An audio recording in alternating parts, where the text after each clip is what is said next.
अस्सलामुअलैकुम दोस्तों, मैं हूं मोहम्मद शुएब और आप देख रहे हैं प्रैक्टिकल लर्निंग विद शुएब। तो आज हम सीखेंगे एक ऐसे बंदे की इनकम टैक्स रिटर्न को जिसकी आमदनी सिर्फ और सिर्फ उसकी सैलरी से आती है। और अगर उसके एम्प्लॉयर ने तमाम टैक्सेस गवर्नमेंट को सबमिट नहीं किए या पोर्टल के ऊपर उसके टैक्सेस कम शो हो रहे हैं, तो उसको किस तरीके से आयरिस के ऊपर रिपोर्ट करना है, और अगर टैक्स लायबिलिटी बन रही हो तो उसको किस तरीके से क्रिएट करना है। तो चलते हैं टॉपिक की तरफ। उससे पहले अगर आपने चैनल को सब्सक्राइब नहीं किया तो सब्सक्राइब कर लें ताकि आने वाली वीडियोस आपको मिलते रहें। तो सबसे पहले हम आ जाते हैं कंपटीशन के ऊपर। जैसे कि आप सब जानते हैं कि मैं हमेशा रिकमेंड करता हूं कि आप हमेशा एक अपनी वर्किंग शीट बनाएं, जिसकी बेसिस के ऊपर आप अपने रिटर्न्स को फाइनल करें। तो ये मेरी वर्किंग शीट है, लास्ट वीडियो में भी मैंने आपके साथ शेयर कर दी थी, जिन जिन लोगों ने मुझे व्हाट्सअप किया था। तो हम सबसे पहले अपनी वर्किंग को फाइनलाइज करेंगे और उसके बाद आयरिस के पोर्टल के ऊपर इसको सबमिट करना सीखेंगे। तो सबसे पहले आपने करना ये है कि आपने आयरिस के ऊपर लॉगिन होना है। जब भी आप रिटर्न फाइल करने जाएं तो आपने आयरिस के ऊपर लॉगिन होना है। आपने आयरिस के ऊपर लॉगिन होना है जिसके आप रिटर्न फाइल करने जा रहे हैं। ये आपसे कैप्चा पूछेगा जो कि हर बार एक नया होता है। एफबीआर ने इसको सिक्योरिटी पर्पस के लिए इंट्रोड्यूस करा है। तो आपने सबसे पहले जाना है एमआईएस के अंदर और उसके बाद इंफॉर्मेशन सेंटर में जाना है, और यहाँ से वो डेटा आपने एक्सट्रैक्ट कर लेना है। पेमेंट के अंदर आप जब इस यहाँ पे 2026 डाल के सर्च करेंगे तो यहाँ पे आपको वो तमाम डेटा शो कर देगा जिसके ऊपर ऑलरेडी आपके बिहाफ के ऊपर जिन लोगों ने टैक्सेस जमा कराए हैं और यहाँ पे एफबीआर को रिपोर्ट कर दिया है। तो ये डेटा ऑलरेडी मैंने चूंकि निकाल लिया है आपकी आसानी के लिए, ये हमारे पास ऑलरेडी मौजूद है। ठीक है, ये मैंने टोटल निकाला है, लेकिन अगर हम 2026 को फिल्टर आउट करें तो हमारे पास आ जाएगा कि कितने तरह के टैक्सेस 2006 में इस पर्सन के कट चुके हैं। तो अगर आप यहाँ देखते हैं तो आपको यहाँ पे नजर आता है कि यहाँ पे 10 लाइन आइटम्स नजर आ रहे हैं जो कि बेसिकली ये शो कर रहे हैं कि इस बंदे की 10 महीने की सैलरी को एफबीआर में रिपोर्ट किया गया है, जबकि 2 महीने की सैलरी को इस एफबीआर में रिपोर्ट नहीं किया गया।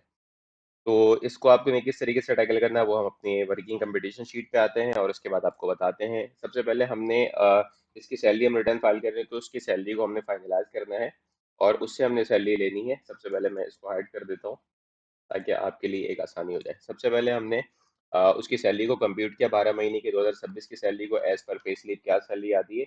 तो हमने ये देखा कि उसकी टोटल ग्रॉस सैलरी जो आ रही है वो 11 महीने की इस एम्प्लॉयर के पास से आ रही है और 50,000 की सैलरी उसकी पुराने एम्प्लॉयर की तरफ से आ रही है। बेसिकली इन्होंने अगस्त में ज्वाइन किया था इस न्यू कंपनी को।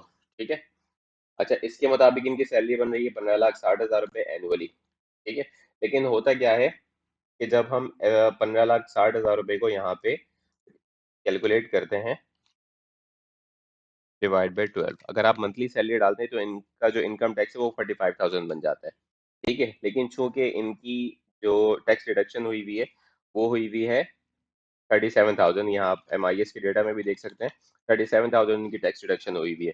तो हम अज्यूम ये करते हैं कि अगर हमने ये डाला तो इनकी टैक्स लायबिलिटी बन जाएगी, क्योंकि ये टैक्स कैलकुलेटर इसलिए मैं यहाँ पे रखता हूँ ताकि आप फौरी तौर पे अपने टैक्स को यहाँ पे एनुअल सैलरी को डाल के देख लें। अगर आपने यहाँ पे 15,60,000 डाला और उसको मंथली बेसिस के ऊपर किया तो आपकी जो लाइबिलिटी बन जाएगी वो बन जाएगी तकरीबन 45,000, तो इनको पे करना पड़ेगा।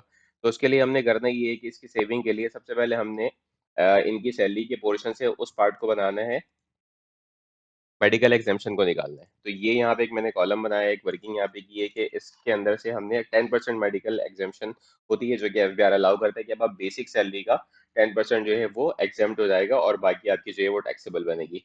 तो हमने किया क्या, जैसे इनकी मैं एक रेफरेंस के लिए आपको पे स्लिप दिखाता हूँ।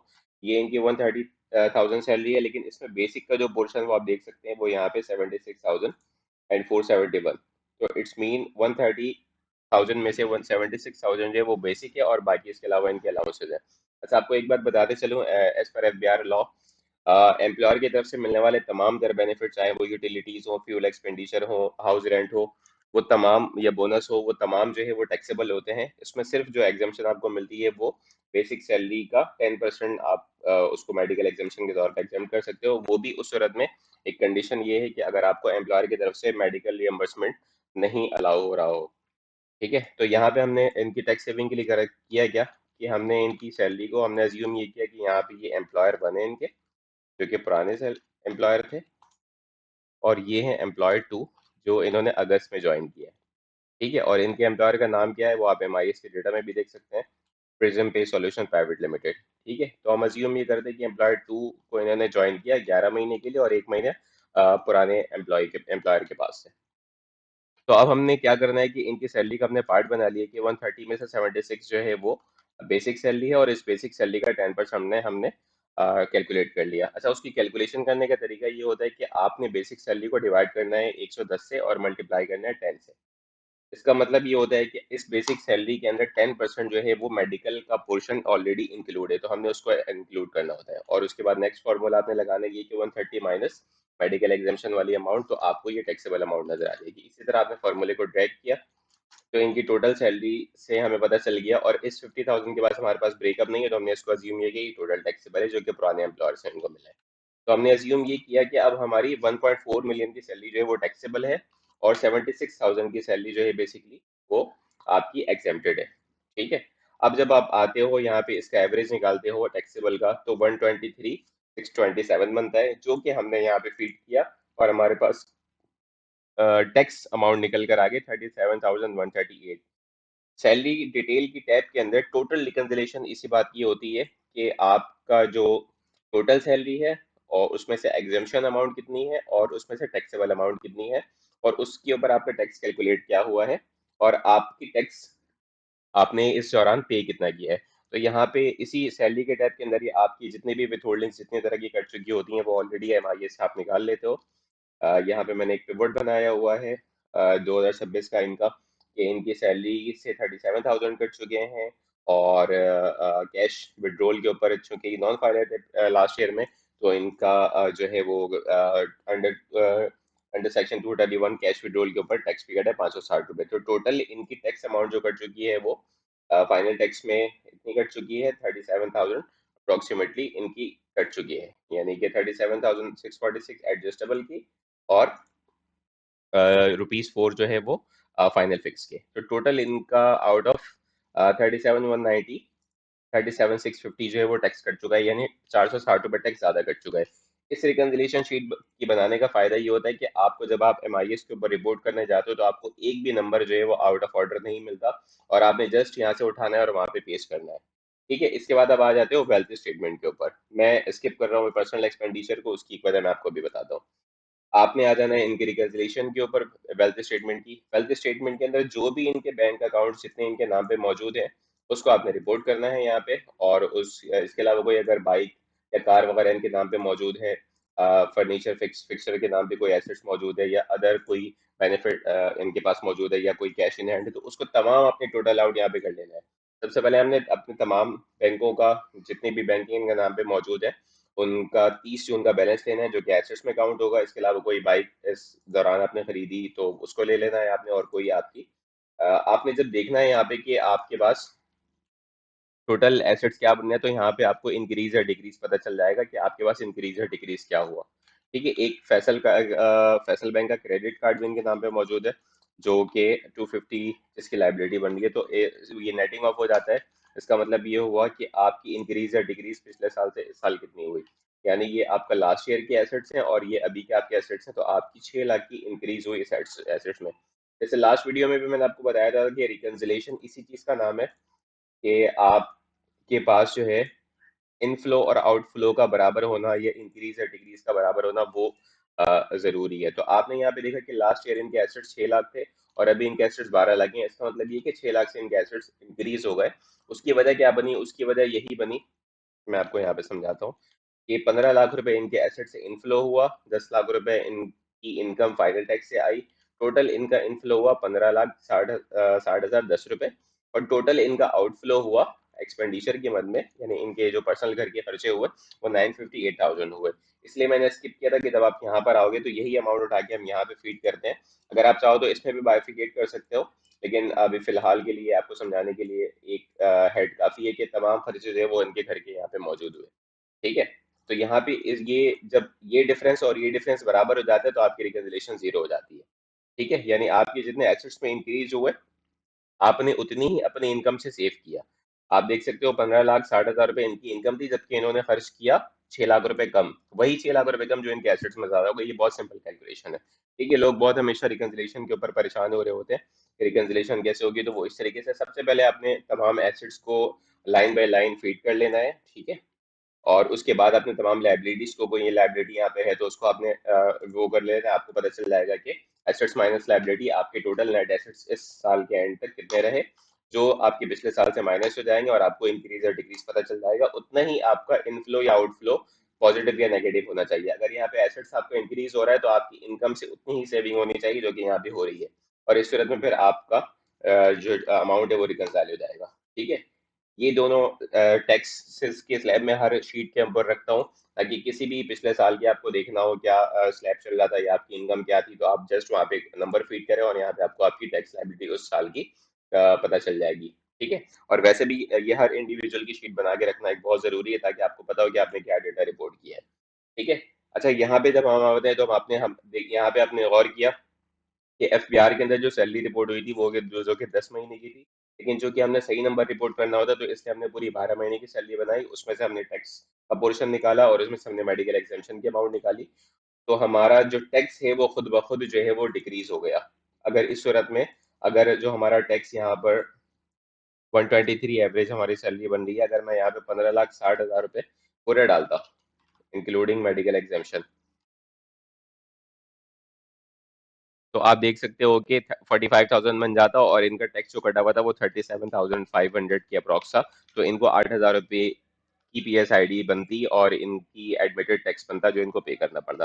तो इस वजह से स्मार्टली हमने अपनी मेडिकल एग्जामेशन का जो FBR अलाउ करता है उसकी उसकी कैलकुलेशन हमने की, और यहाँ पे हमने अपनी रिकंसिलेशन बनाई और सारी जो हमने वर्किंग वो फाइनल करी, ठीक है। अब इसके बाद हम चलते हैं आयरिस के ऊपर और आपको दिखाते हैं कि इनके नंबर्स को कैसे रिपोर्ट किया गया है। मैं इनकी रिटर्न ऑलरेडी फाइल कर चुका हूं, तो मैंने आपके लिए रिवीजन का एक फॉर्म खोला है ताकि मैं आपको दिखा सकूं कि तमाम जब वंस आपने कंपटीशन सारी फाइनल कर ली है तो आपने जस्ट यहाँ से कॉपी करना है और पेस्ट करना है नंबर। तो आपने सबसे पहले जब आप फॉर्म ओपन करोगे तो आपके पास ये वाला इंटरफेस आएगा, तो आपने इनकम फ्रॉम अदर सोर्स भी ले लेना है और इनकम फ्रॉम सैलरी भी ले लेनी है। इनकम फ्रॉम अदर सोर्स इसलिए लिया है क्योंकि यहाँ पे आप देख सकते हो प्रॉफिट ऑन डेट और डिविडेंड इनकम भी आ रही है, तो इनकी थोड़ी सी ये वाली भी इनकम थी जो कि हमने फाइनल टैक्स के अंदर रिपोर्ट करनी थी, तो इस वजह से हमने इनकम फ्रॉम अदर सोर्स पे लिया है। इसके बाद आपने यस पे क्लिक करना है, जो कि पाकिस्तान रेजिडेंट होने के लिए पूछता है कि 180 डेज तक अगर ये टैक्स पेयर पाकिस्तान में था तो ये रेजिडेंट कहलाएगा, तो उस पर ऊपर आपने क्लिक करना है। वहाँ से हम इसको कैंसिल करते हैं, जो कि मैंने ऑलरेडी लिया हुआ है। तो आप सैलरी के पोर्शन पे आते हो तो आपने यहाँ पे अपनी पहले सबसे पहले ग्रॉस सैलरी डालनी है, जो कि यहाँ पे टॉप के ऊपर आप देख सकते हो, ये जो कि ग्रॉस सैलरी है, ठीक है। इसके बाद आपने इसमें से एग्जेम्प्ट कर देनी है उस अमाउंट को जो कि आपने यहाँ पे मेडिकल एग्जामेशन की निकाली है, ठीक है। चूंकि वो एग्जामेशन है वो टैक्सेबल नहीं है, तो जैसे ही आप उस पे इसमें सब्जेक्ट टू एग्जाम के कॉलम के ऊपर डालते हो तो यहाँ पे 1.4 मिलियन का जो है वो टैक्सेबल अमाउंट आ जाती है। और जैसा कि हमने कैलकुलेट यहाँ पे किया, तब आगे चलते हैं इसी तरह टैक्स डिडक्शन के अंदर आप और यहाँ पे आप देख सकते हो ये चूंकि इनका जो एम्प्लॉयर है वो प्रिज्म पे सॉल्यूशन है, जो कि ऑलरेडी बाय डिफॉल्ट FBR ने यहाँ पे डिडक्ट कर लिया है, ठीक है।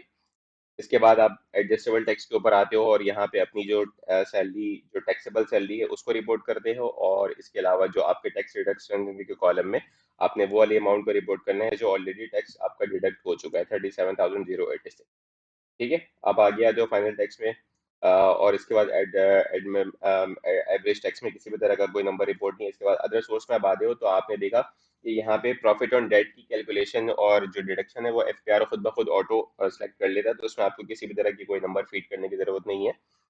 FBR ने ऑटो इसको डिडक्ट कर लिया है। यहाँ पे आप देख सकते हो जो इनका MIS निकाला था उसमें 10 रुपए की जो टैक्सेबल अमाउंट आई है, ठीक है। तो FBR ने इसको ऑटो डिडक्ट कर लिया है और सब्जेक्ट टू फाइनल टैक्स के ऊपर लेके है, क्योंकि इसके ऊपर जो टैक्स कटता है वो फाइनल होता है, वो एडजस्टेबल नहीं होता है।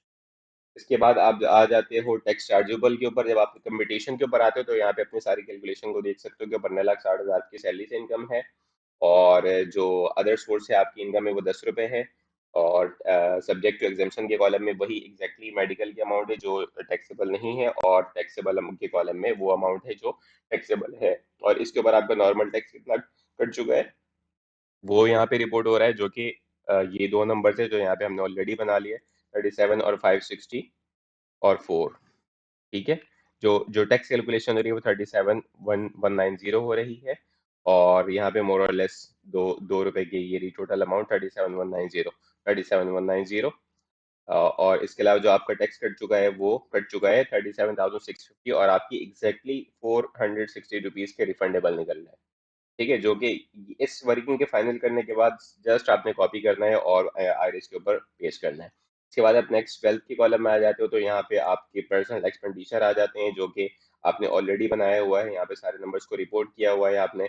आपके तो दोनों बैंकों की डिटेल आ गई, आपकी गाड़ी की डिटेल आ गई, आपकी इसी तरह अदर पर्सनल आइटम्स की डिटेल आ गई और आपकी टोटल यहाँ पे एसेट्स कैलकुलेट होगा। इसके अलावा आपने यहाँ पे फैसल बैंक की क्रेडिट कार्ड की लाइबिलिटी माइनस की और ये 1.2 का नंबर आपका आ गया जो कि नेट एसेट्स है। उसके बाद जब आप रिकंसिलेशन के टैब के ऊपर जाते हो तो आपने देखा कि आपकी लास्ट ईयर की एसेट जो थी वो 6,18,000 थी। आपने जैसे ही यहाँ पे फिट किया ये और ये नंबर्स जो है आपकी टोटल इनफ्लोज जो कि मैंने आपको यहाँ पे बताया कि टोटल आपके इनफ्लोज में से आउटफ्लोज माइनस होने के बाद जो डिफरेंस बचता है वही आपके एसेट्स पुराने एसेट्स और नए एसेट्स का डिफरेंस बचना चाहिए जो कि यहाँ पे सेम है। तो आप यहाँ आपने यहाँ पे देखा 15,60,000 में से आपका आउटफ्लो ये हो गया, सॉरी ये 15 लाख इन तीनों का टोटल जो आपका इनफ्लो बन रहा है ये वाला, और उसके बाद 9,58,000 आपके पर्सनल एक्सपेंडिचर है जो कि हमने एक ही हेड में काउंट किया है। यहाँ पे आप देख सकते हैं नेक्स्ट डी में जो कि हमने काउंट किया है personal and house hold expenses के अंदर। इसके अंदर सारा अपना डाला तो आपकी रिकंसिलेशन अमाउंट जीरो हो गई जैसे कि यहाँ पे इस वर्किंग में वेल्थ स्टेटमेंट के अंदर शो हो रहा है। यहाँ से आपकी रिकंसिलेशन भी फाइनल हो गई और आपका टैक्स जो वर्किंग है टैक्स रिटर्न है वो ऑलमोस्ट फाइनल हो गया। आपने जस्ट सेव करना है और सबमिट करना है। ये थी एक सैलरीड इंडिविजुअल की टैक्स रिटर्न जो कि हमने सीखा, जिसमें अगर उनकी तमाम जो टैक्सेस है उनको रिपोर्ट नहीं किया गया हो एम्प्लॉयर की तरफ से तो आपने किस अमाउंट को लेना है। अगर आपकी टोटल ग्रॉस सैलरी के ऊपर टैक्स ज़्यादा बन रहा है और आप टैक्स पे नहीं करना चाहते हो तो आपने उसमें से मेडिकल एग्जेम्पशन की अमाउंट को एक्सक्लूड करना है जो कि टैक्सेबल नहीं होती। लेकिन उसके अंदर कंडीशन ये कि अगर आप एम्प्लॉयर आपको मेडिकल रियम्बर्समेंट नहीं प्रोवाइड करता तो आप उस को क्लेम कर सकते हो। बाद आपने सेव करना है और अपने टैक्स रिटर्न को सबमिट करना है। मजीद वीडियोस के लिए चैनल को सब्सक्राइब करें और वीडियो को लाइक करें ताकि इस तरह की वीडियो आपको मिलते रहें। Thank you so much. अल्लाह हाफिज़।